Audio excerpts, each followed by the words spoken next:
guys, this is Sarah Schauer, and this is Schauer Thoughts, a podcast for left and right brainers, middle brainers, anyone with the brain stem. Today's episode, I'm going to be covering brain myths or neuromyths. And a lot of you have asked, how can you be a left or right brainer? Now, that is a myth that I was hoping to make a funny, but I will explain that myth and why I say it in the beginning.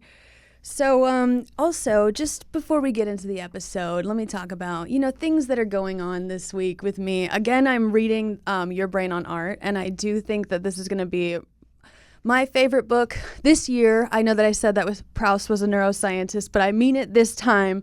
I checked up on the authors. There doesn't seem to be any plagiarism scandals, and I'm super, super into it. The intersection of art and science is what I love. I did get a whole bunch of books from the Penguin House, and there was so many books. It was wild, but it was so nice. A lot of science books and some science comics, and I'm just really excited to get into them. But yeah, Your Brain on Art has been incredible, transformative actually, talking about art therapy and sound therapy, and it's really, really filled with amazing tidbits of information. But while we're warming up, we're all getting in the shower, I did want to this is not sponsored by this app, but I do always talk about the importance of movement. A lot of people ask why my thoughts are disconnected from my feelings, because in terms of the nervous system, what is between thoughts and feelings is movement. Now, in your neck is where your parasympathetic and your sympathetic nervous system kind of cross. There's a lot of wires in there. And so a lot of times when you think and you think and you think, right, and you're why? I feel like I can't feel anything. How do I feel my feelings? So actually, let me try to find this and then I'll read it. So why are my thoughts disconnected from my feelings? In terms of the nervous system, movement is what's between them. Your brainstem, which is going from head to neck. That's primarily your parasympathetic rest and relaxation nervous system. Tense neck and upper body is your sympathetic nervous system, preparing you for movement, fight or flight. Imagine those two parts are connected, head being socket, body being wrench. If you refuse to move but keep adding thought, as you literally cannot stop thinking, but you can stop moving, you're twisting the bolt manually into place tighter. It's locked on, so your neck is locked on. If you want to loosen that bolt, move your body, and use the arm of your wrench, and feeling will return. You've applied a semi-tourniquet to your neck, so of course that'll cut off feeling sensation. So if you feel like you're adding more and more thoughts and you're not moving and you can't feel your feelings, right, or sensations in your body, that would, I assume you have a very tense neck and upper body, and it's kind of it's acting as if it's a tourniquet, and with a tourniquet you do cut off feeling and sensation. I know I touched on this in the past with the importance of the peripheral nervous system, but I really cannot stress that movement is incredibly important, just to loosen things up, and it'll diffuse the pressure. You could be exercising, dancing, wiggling, picking up stuff, just being especially tactile. You could chase your cats, you could just move. The weight of knowing. Knowledge is heavy, dense. If you don't move, you're basically lifting with your neck, which will cause strain. Movement, or lack thereof, reflects the state of your nervous system. Muscles contract as a result of an unending series of impulses from the nervous system, especially the muscles in your neck. So move your body and lift the weight with proper form, okay? I also just thought this would be funny, that if someone's like, why can't I feel my feelings? And I was I'd be well, first off, let's untie that tourniquet from your neck. I would be I would try to be funny as a therapist, but I know that it wouldn't work out. Anywho, the importance of movement cannot be understated. I'm obsessed with learning about the nervous system, and I just wanted to reiterate that point. This podcast episode will just be a lot more hopping around. And I hope that you guys don't mind that, because there are so many things that I've written out for my Instagram stories. And I just want to share them on here. One second. I'm scrolling past a whole bunch of nudes. I didn't send them to anyone. When I watched This is still the warm-up, guys. I watched Schitt's Creek recently, and what Moira Rose said to me really stuck out. She's like, take 1,000 naked pictures of yourself, while you still can. And when you're older, you're going to look back on yourself with kinder eyes. And I know that my Instagram viewers, story watchers, just anyone who follows me there, that's where I post more scandalous photos. And the thing is, it's true, Sometimes I look back on photos of me when I was younger and I was like, God, I look so good there. But I distinctly remember at that point in my life, that I didn't feel so good about myself. And so I was like, you know what? Even if I don't feel good about myself 100% now, I'm going to take some photos regardless. So maybe in a month or in a year or in 5 years, I can look back and be like, damn. So, and it's really helpful. So now there's just a bunch of a weird amount of nudes on my phone.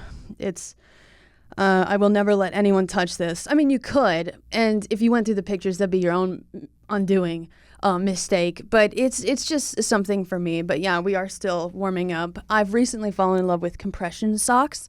They're really great. Like I said, a couple episodes back, I like to jump rope when I'm just kind of bored, or not bored, or I haven't moved in a while and I'm realizing the importance of movement, except I don't want to jump rope in my home. So I kind of have weighted jump ropes where I just kind of hop. And sometimes I'm not wearing shoes or, have the proper form because I am kind of dancing around when I do it. So I've been just cracking my ankles. And so when I got compression socks, it worked wonders. And now I feel so good. It's wild. You don't realize that you've kind of just accepted a poor state of your body until you do something about it. And you're like, oh my gosh, life could be so much easier. You guys should really get into compression socks. Also, when I do my when I fight the Sunday scaries, or I just kind of love to clean the house, and compression socks has really helped. Now I kind of want to get not a weightlifter's belt, a weightlifter's girdle, just something that will straighten my spine, but also not super restrict me, because I do like the corrective posture things. It's just, it's just really nice. And then I also, did I talk about the app? Okay, this is not sponsored by this company, but there's an app called Bend that does stretches. And, our body is on a move it or lose it basis. And so just stretching, and I'm 30 and I'm not old, but I am getting a little bit more stiff. So just taking time out of the day to, do more stretches and, wear compression socks and eat better. I am reading The Science of Nutrition, and it's just absolutely wild. I always talk about how there's serotonin receptors in your tummy, but those types of serotonin, it acts as a hormone, and the serotonin neurotransmitter is something different. It's really interesting, the nuances of nutrition and stretching your body and all this stuff in the nervous system. Someone recently reached out to me on Instagram, and I absolutely adored their message because, he had just gotten really into reading and treating himself more compassionately. And he was like, I love the way that you kind of work, you talk about holistic reading and learning. And I feel like that is kind of what I'm doing. This is more of a holistic approach to learning, because in a traditional school system, you'd kind of have to force all the information in. You're doing it for work, if doing it for a job. So it's really kind of stripped it of the enjoyment. But when it comes to how I read and how I learn, I feel like it is a little bit more holistic. For example, when you read, a lot of times people don't think about reading and if they've eaten. However, your brain, again, needs protein, and it also needs, glucose and all this stuff to function, right? To process, to focus. So you need to make sure that you have an adequate amount of protein and some sugars in your diet so your brain can function. And if you think about that, in terms of a gym, right? I am going to do a part 2 to how to study. And I have almost finished the books that I've wanted to outline, but I was going to talk about the difference between highlighting, annotating, and writing notes, which is kind of tiered. But this is a mental gym. A lot of people ask me, how do you read and learn for fun? And I think that they always put it through the lens of work. But if you were to put it through the lens of a gym, right, because knowledge is dense and different types of knowledge have different densities, and the more academic you get, the heavier it gets. And so, asking me why I like reading and learning for fun is asking someone who just casually goes to the gym, oh, how do you do that for fun? Well, it's more because it's just to kind of make me feel good. I assume if you really hate going to the gym, but you have some sort of body that you'd like to achieve, or, you'd like to look like a certain thing, then it will become work. But a lot of people go to the gym, or they run, or they just take like dance classes because it's a fun thing to do. This is kind of in that similar vein. I'm just kind of this is basically a gym, and I do it consistently because I love it and I love the mental workout, and I just get to learn and build on skills. And continuing with like the more holistic approach to reading, this is going to be an all over the place episode. Like a lot of people, they're like, is it okay if I read an audiobook? And absolutely 100%. Now, the thing is a lot of people who say, oh, reading and audiobooks are not reading, they're talking about like visual processing, which is different from auditory processing. And they're kind of also putting it through the lens of work, going through the books. And I understand that, and that's totally respectable. I think more heavy readers are kind of in the realm of like serious like lifters, like power lifters, and they kind of, if I were to translate reading to a gym, they kind of see audiobooks as steroids. However, audiobooks are not cheating. They are still taking in information. It's just not traditionally training in the, sit down and read sort of way. If it were to accurately compare to types of gym goers, people who sit down and read are more like weightlifters, and people who listen to audiobooks and count it as reading is more like people jogging. And if they're passively listening to the audiobook, that is like a stretch and a jog. And then if they are actively listening, that's like distance running, right? So they are just different types of muscles are being worked, or in different ways with different goals. And so if you want to start pivoting from listening to if you listen to audiobooks, that's incredible, and I love that. But if you want to start to pivot to reading physical books, I have always talked about, my advice where it's like listen to the audiobook at the same time that you're reading. Because the thing is in Your Brain on Art, it was talking about sound therapy and how they do sound therapy with lyricless music, because music that has lyrics that you've listened to before has strong autobiographical associations. And that means that when you listen to these songs, they take you from place to place in your brain, right? So that is a type of mind wandering.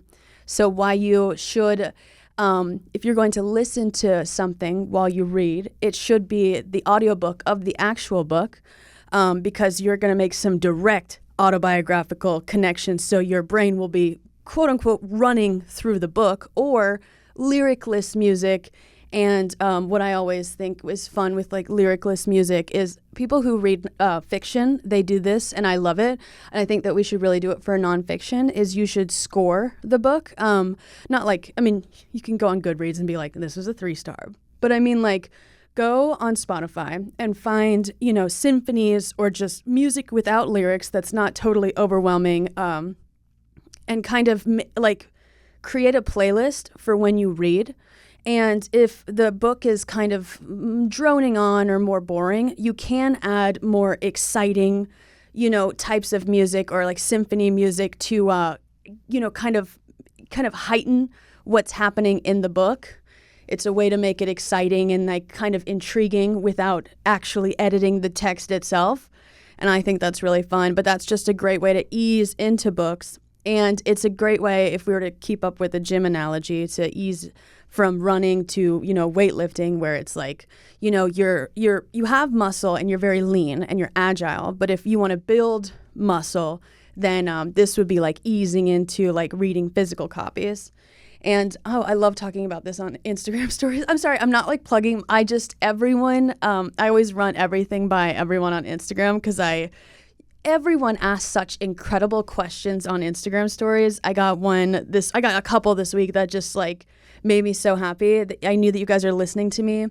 And what I love with the questions that people send me, or like the nuanced feedback, is sometimes people have a genuine question and they're like, yeah, I send your podcast to my therapist so we can go over it together.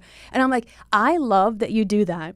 I always, always, always recommend running this by a therapist whenever I post something on my Instagram stories. While they are like the first draft and people are like, can I screenshot this? I'm like, well, it's, let me tweak some things. But also, because I want you to, I do type a lot on my Instagram stories, and I know I should be posting on my Substack, but I want you to be able to run this by a licensed professional who can help you, especially if I'm talking about compression socks and you're like, that's not, I know it's not a prescription, but it is a recommended thing that I'm saying like to consider for your body. And while I do trust my own lived experience and what I've read, I also want you to run it by whoever you need to run it by to make sure that it truly fits into your life and it's logical and it can be understood and you can factor things in and break them apart. That's what I love. That's what I'm doing here. Like that's reading is I'm just breaking things apart on a granular level to translate to you guys. And if you have, additional questions on how I translated it, I love that you're running it by a therapist. And I love the questions that you guys ask. But yes, I'm going to take a drink. I've just been talking and now my throat is hurting. This is also something else that I have just so much stuff from my I should be doing neuromyths. Let me do this one more thing and then I'll cover some neuromyths. And a lot of you ask me how I talk. Not literally how I'm producing sound, although that would be a great episode. It's how I speak to communicate. So this is how I speak, and I've outlined it. I'm going to explain how I speak. I have an extensive background in comedy. Comedy is formulaic. You need to compare and contrast a concept, which is abstract, with something concrete to fuse a funny aha moment, right? So I do have a background in comedy. Most people's life's problems are riddles. Riddles are poetic equations. Poetry is emotion distilled. But the questions people pose are the answers to the riddles. So whenever you guys go online or you ask me a question or, you're talking about something with your friends, you've actually come up with the answer to the riddle. However, when you speak with friends or you look to me for insight or your therapist for insight, you're looking for someone to break down the riddle, okay? So, you need help working backwards. Now, I actually do have a book that I have to get to. It's A Hacker's Mind. And they basically explain how to reverse engineer something. And reverse engineering, I was gonna, that's the other, way that I could have gone with this, but I love engineering, but I understand comedy better. So most people speak more logically or more abstract. Therefore, when they try to break down the answer, they've plugged in too much emotion or interpret it too literally or solve too soon. So that's why, you have the answer to the riddle. You try to break it down, right? And if you're more emotional or you're more logical, not saying that that's a bad thing. A lot of us lean certain ways. You may be interpreting it too literally, or you may be solving too soon, or, you may be putting too much emotion in there and it's like, oh, that emotion wasn't present. So, or they're not similar. And so the riddle doesn't quite make sense. So it doesn't sit right, with your answer, and you're kind of stumped, which is puzzled. It's a puzzle. So trauma is not purely an emotional response. It's also a spontaneous aha protective mechanism formula, okay? Trauma leaves you with sensory snapshots, sounds, and images, which is emotions distilled. However, there's no clear narrative, but there is a narrative. It's a riddle. Comedy is a type of riddle, so I'm helping y'all solve riddles.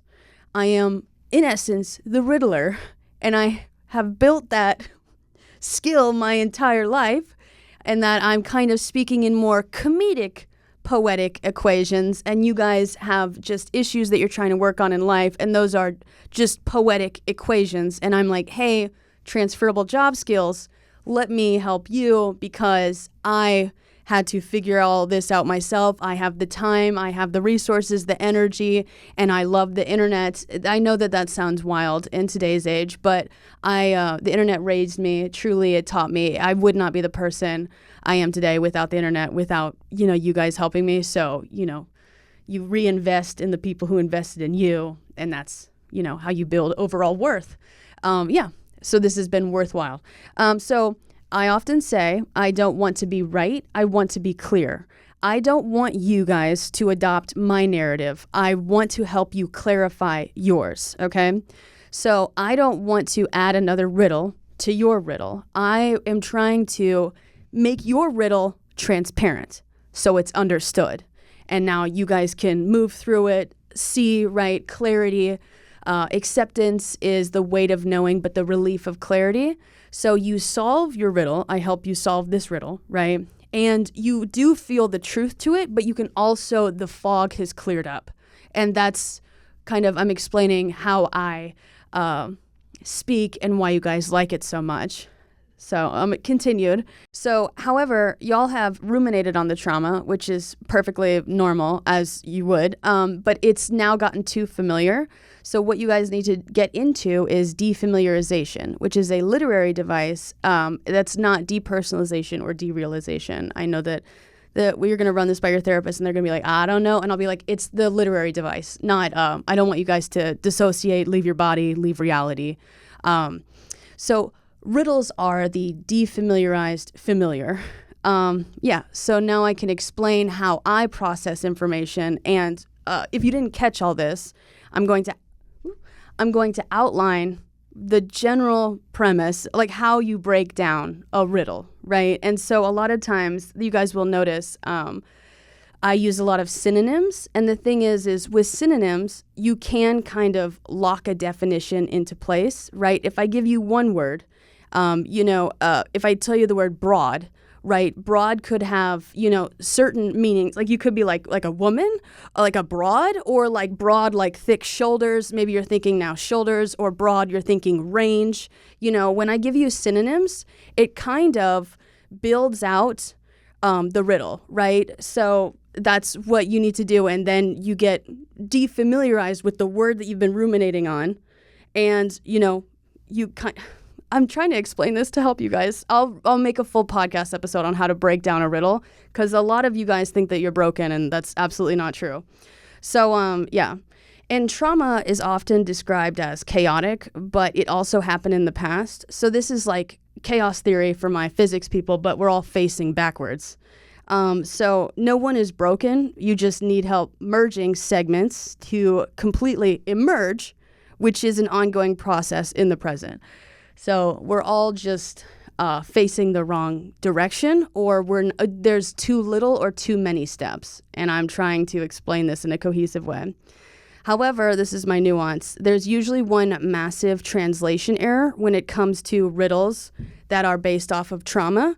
And that is images to words loses a dimension. If you have a traumatic event and you have a snapshot of the image, and then you try to vocalize, speak about what happened, remember that you took in an image, which is three-dimensional. However, words are two-dimensional. Humans can hear in three dimensions, but sound can travel in three dimensions, but we hear in two. Okay? So we're going from 3D to 2D and then trying to express it in 3D.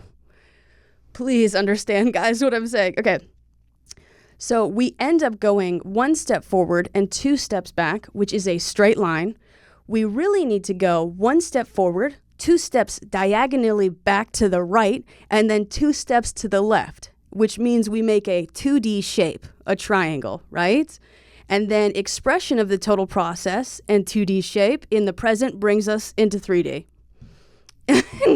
You're like, this is a lot. I didn't follow. I'm trying to say that if you feel like you're broken, no, you're not.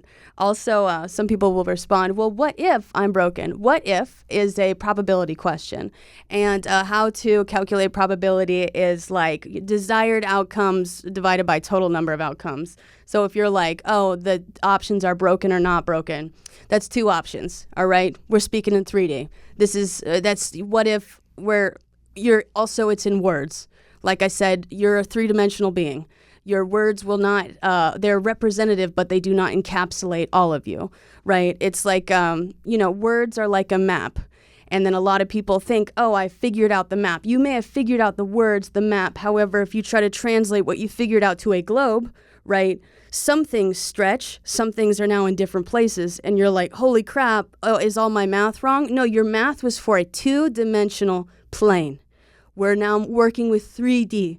There is an additional dimension. There is another element to the riddle that we have to add on top, okay? And your brain on art doesn't cover all of this, but expression is super important to getting to, the 3D, to realizing, your potential and what happened, right? Because for example, a lot of people were taught that their emotions are bad, so they suppress them, right? And if you think in the world of synonyms, suppress means flatten, okay? However, the emotions, the energy still remains. And so if you have something traumatic that's weighing on your mind and you have this aha, flashback, emotional response, and protective measure, right? You're now going to express that trauma in 3D, okay? And it might be explosive because it was previously suppressed to 2D, and now it's exploding out of you, and it's going to be, a huge reaction, okay? So personal expression and, art therapy or speaking or moving, right? Anything that involves you physically acting out something, drawing, creating something, right, is expressing and helping release the suppressed emotion, okay? You're now getting into 3D, and it will make the poem feel like it makes sense. I'm hoping that this makes sense. Art is important, expression, and it doesn't have to be good art. There's actually, it could be crafting. It could be just coloring in a book. They did talk about like how 20 minutes of coloring each day can help you just like feel so much better, and you're expressing yourself. And then some of you are confused, and there's actually 3 types of confusion, which is there's delirium, depression, and dementia is the 3 types of confusion. Now, that's acute, prolonged, and deteriorating, okay? Different types of confusion. So it's also important to my point that it's 3D, it's delirium, depression, dementia. It's 3D literally and figuratively. Also, when it comes to delirium, depression, dementia, you can take it down each step of the nervous system, right? Oh God, it just all fits, and that's like I'll expand upon that. But it's so great when your work all kind of just slides into everything else.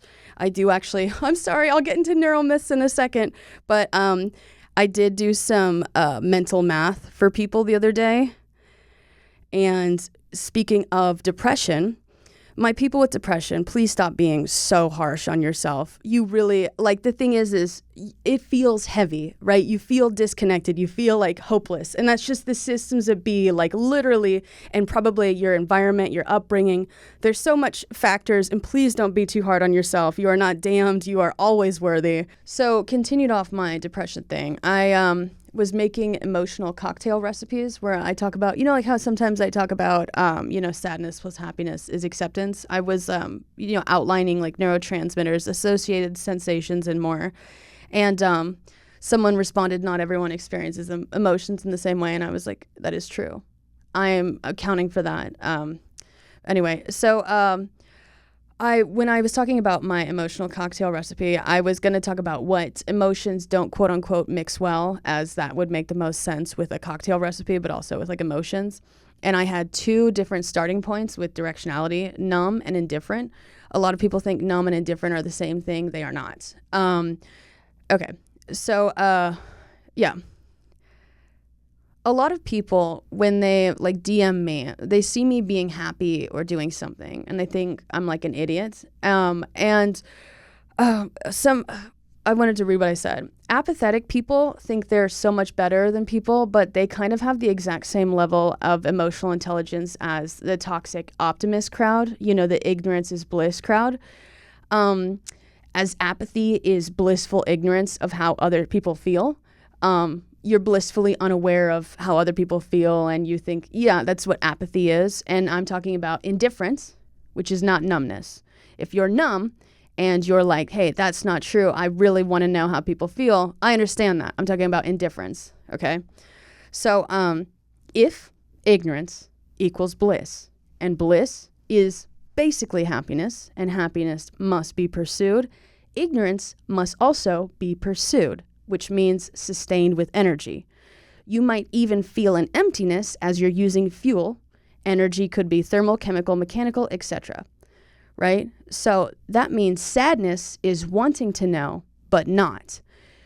Maybe what it feels like to be accepted, loved, right? So a lot of times when it comes to depression, right, you feel like why I mentioned the 3 types of confusion, right, is, delirium and then depression and dementia. With depression, you are often confused, right, because you have the weight and you want to know. You don't have the clarity, you only have the fog and the weight, and you really, really want to know to accept something, right, to move forward. But, you don't have maybe it's the energy, right, to pursue happiness. And the thing is you're like, well, I want to just stop being sad. The thing is emotions kind of, they like fluctuate, they kind of fade into each other. And so if you start to incorporate movement or just, maybe try to do little things, right? You're going to slowly start pairing that sadness with happiness to accept certain things, right? That you may, can or cannot change, right? And this is not to say that it'll fix you, but I feel for people who are depressed because you want to know what the hell everyone is talking about, or I know when I'm depressed, I want to know what it's like to be just genuinely loved and admired for who I am. I know you guys online do, but in real life, not so much. Anyway, Neuromyths. Actually, I did get rejected by 2 people this week, so this is so fun. It's a totally fine thing. I handle rejection quite well. But yeah, it's just I guess people are at different. And you're like, were you talking to 2 people at once? No. I just, when you go on dating apps and you match with someone and you ask them out and then they say no. But the thing is, it wasn't like an immediate match and then, hey, do you want to go out with me? It's like a nice conversation and then just like, oh, no, I'm not looking. And I'm like, why did you match with me? What are you? It literally says in your bio, oh, you're down for anything. And so, I think, I don't know. Am I doing something wrong? I feel like maybe I'm too much. But the thing is I don't have any expectations. Anywho, I'm just talking. And that first 35 minutes was rambling. Let's get to the Neuromyths. So this is by a website that I will link below. And I do kind of just want to read this because it's fun to go through it. Brain myths are age-old. People have misunderstood the brain for thousands of years. In the 4th century BC, Aristotle considered the brain a secondary organ that served as a cooling agent for the heart. Well, he's not... there is an internal thermostat in your brain, but it does not. That's interesting, though. Philosophers in the Middle Ages believed that certain brain cavities full of spinal fluid housed the human soul.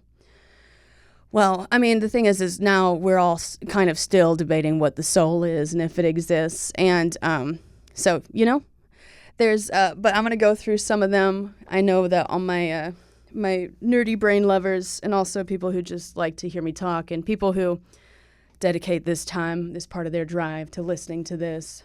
I do apologize if I took your brain on a million different curves just now, but there's myth number 1. You only use 10% of your brain.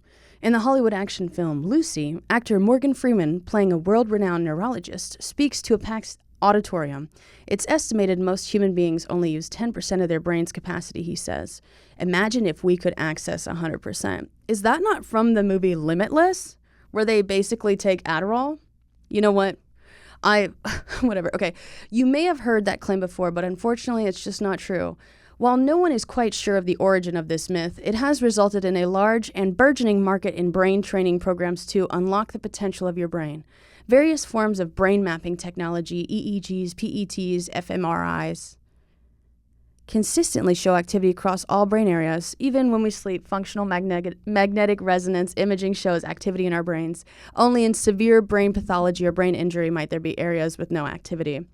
Oh my gosh, speaking of which, I was reading how our brain processes language, which, fun fact, did you know that children, usually under the age of 10, they process language in both hemispheres?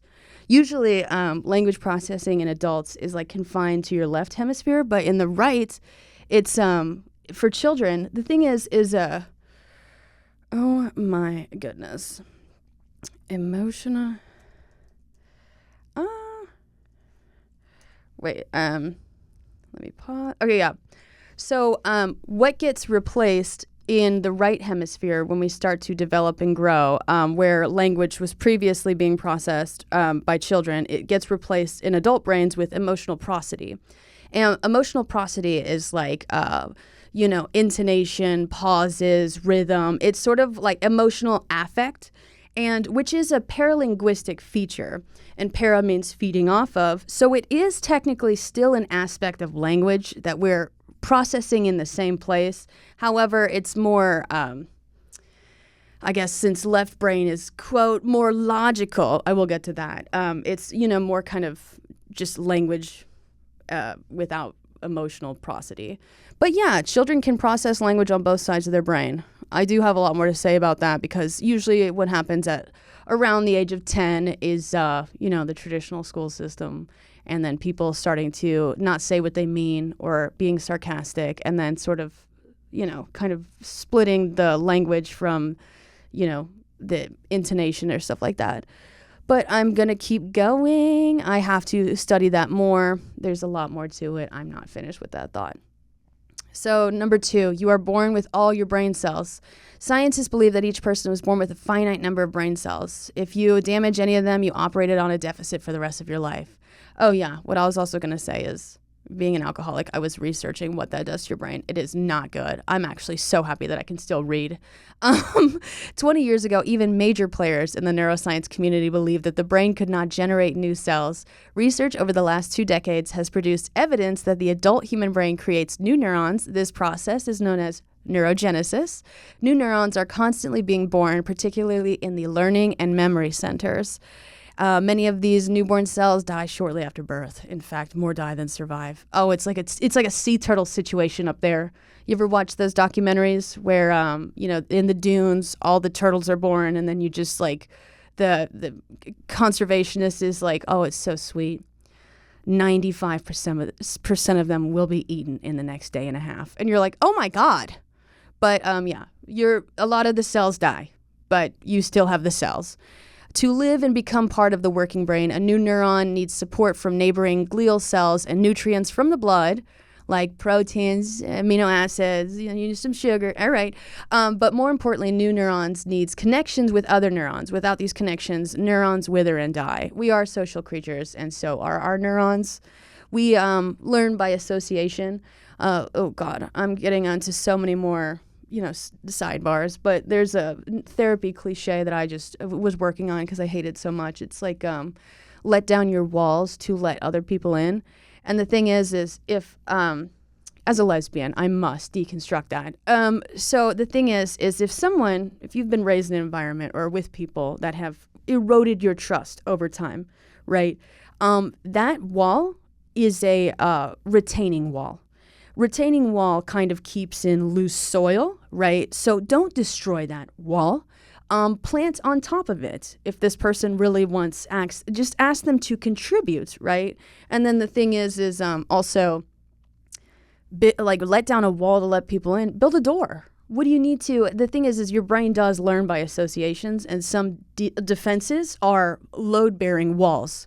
Because a lot of most everything that you think is linked, if it's not, it's going to die. So just destroy something that you kind of built up in your brain. It could be a support beam, right? The entire house could come down, the structure, and you're like, well, Sarah, no, that is how this works. And also the thing is if you're talking about a wall that someone put up in their childhood, that's not even a wall, that's the foundation.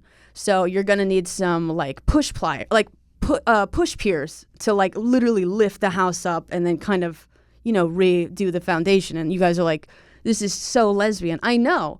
Or the thing is someone lets down a wall and then they're highly reactive. Well, electricity, right? Did you shut off the breaker? Or, if you're going to be handling loose wires, and the skin is conductive, their skin conductance, and someone could be really snappy, you got to develop a thick skin.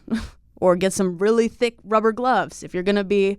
I'm just saying, has anyone actually run cliches through like just because, and you're like, oh, but they're cliches. Yeah, they've lost their concrete meaning, their structure. And you know what you need to build or rip out a wall? A structural engineer. And I'm just saying, or a lesbian who's done stuff before. I'm saying that there's some cliches. Anywho, yeah, so don't just destroy stuff.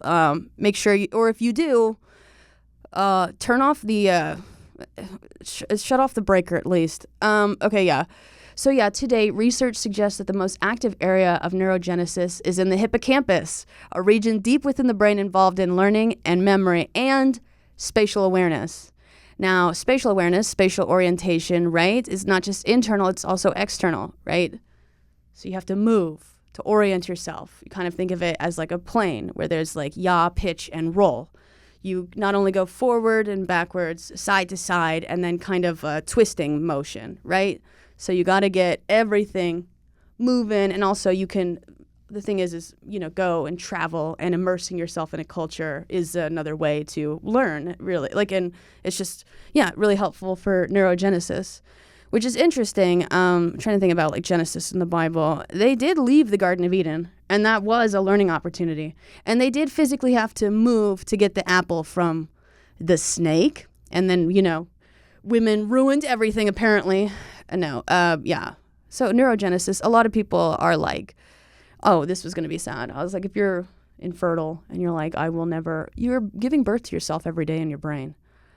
So you will, no one's technically, I mean, fertility in terms of, you know what? I'll keep going. So some people, this is a myth. Some people are left-brained and others are right-brained. And I'm going to explain that.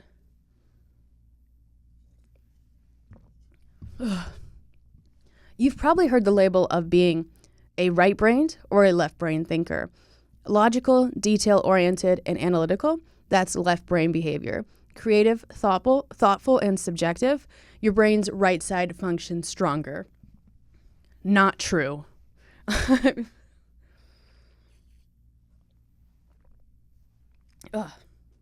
I'm speaking so excitedly. All right, so in normal brains, did the speaker go on? Or did I just hear something? Okay, never mind. Okay. In normal brains, while there is some degree of localization of function, there is overwhelming evidence of multisensory input and integration of functions drawing on both sides of the brain for almost every daily task. Language and spatial information can be processed differently, but simultaneously by the two hemispheres. And this is actually what I really want to get into, that entire sentence, when I talk about dyslexia and how we process information and how we use, you know, direction markers or like highlighters or annotations, you know, to kind of guide us and create a mental image. So yeah, you need to know your orientation, and people with dyslexia and like dyslexic fonts kind of help them. It's like mile markers. Yeah. And there's like space between letters, and that does space between letters. Space is, you know, you could think of a map, right, and directions, left, right, up, down. Anywho, so intervention that targets one hemisphere over another is difficult, if not impossible to achieve. Moreover, even if possible, by doing so, we may prevent learning the all-important ability to integrate hemispheric processing. In a 2-year-old study published in PLOS One, University of Utah, neuroscientists scanned the brains of more than 1,000 people, aged 7 to 29, while they were lying quietly or reading. The scientists measured their functional lateralization, the specific mental processes taking place on each side of the brain, and broke the brain into 7,000 regions. While they uncovered patterns for why a brain connection might be firmly left or right lateralized, they found no evidence that the study participants had a stronger left or right-sided brain network. Then how did the left brain, right brain theory take root? Experts suggest the myth dates back to the 1800s, when scientists discovered that an injury to one side of the brain caused a loss of specific abilities. The concept gained ground in the 1960s based on work by Roger W. Sperry, who studied patients with split brains, a severed corpus callosum, the structure that connects the two brain hemispheres. But it's important to remember that the two brain hemispheres are well connected in healthy people. The fictional doctor Gregory House called the corpus callosum that joins the brain hemispheres the George Washington Bridge. In most of what we do, the hemispheres operate together, sharing information across the bridge. No, exactly. That's 100% true.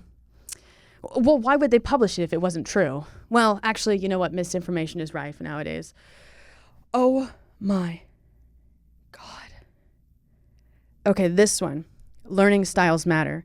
The notion of the existence of learning styles has been around since the 1970s, with more than 70 extant models ranging from early childhood to higher education.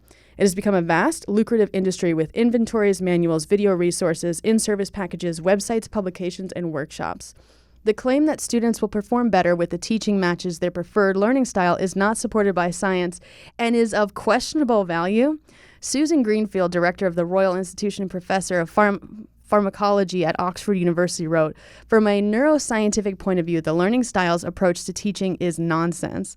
References to learning styles still abound in many curriculum documents despite the lack of evidence," said Professor Stephen Denham from the Melbourne Graduate School of Education. "While I have pointed this out to educators, the usual response is that it doesn't matter. But it does matter because of the problems and harm that can be caused by the categorization and labeling. These can lead to negative mindsets in children and limited learning experiences through the continued belief in and application of so-called learning styles, not to mention the time and money wasted. We might as well teach students according to their horoscopes." What are you talking about? Okay, they're talking about visual, auditory, and kinesthetic learning. The thing is that this is not BS. You take in information through your eyes and your ears and feeling differently. Literally, like drawing can help you like express what are you saying. Visual and auditory, you can, if you listen to an audiobook that is different from literally reading the book, as I just described in the earlier Oh my goodness. Anyway, there are different learning styles. So now there's another one. You can learn through subliminal messages. A subliminal message is a message embedded into images or sounds meant to penetrate our subconscious and influence our behavior. The first person to coin the term was James Vickery, a market researcher. In 1957, Vickery stated that he inserted messages into a movie in New Jersey. These messages, which flashed for 1/3000th of a second, told moviegoers to drink Coca-Cola and eat popcorn. According to Vickery, Coke sales in the theater increased by more than 18% and popcorn sales by more than 57%, proving that his subliminal messages worked. However, it turned out that Vickery had lied about the results of his studies. Subsequent studies, including one which flashed the message "Call Now" during a broadcast on a Canadian TV show, did not affect viewers. The infamous 1990s Judas Priest trial, in which families of two boys who committed suicide claimed that a song told the boys to do it, ended with the judge stating that there was no scientific evidence in the favor.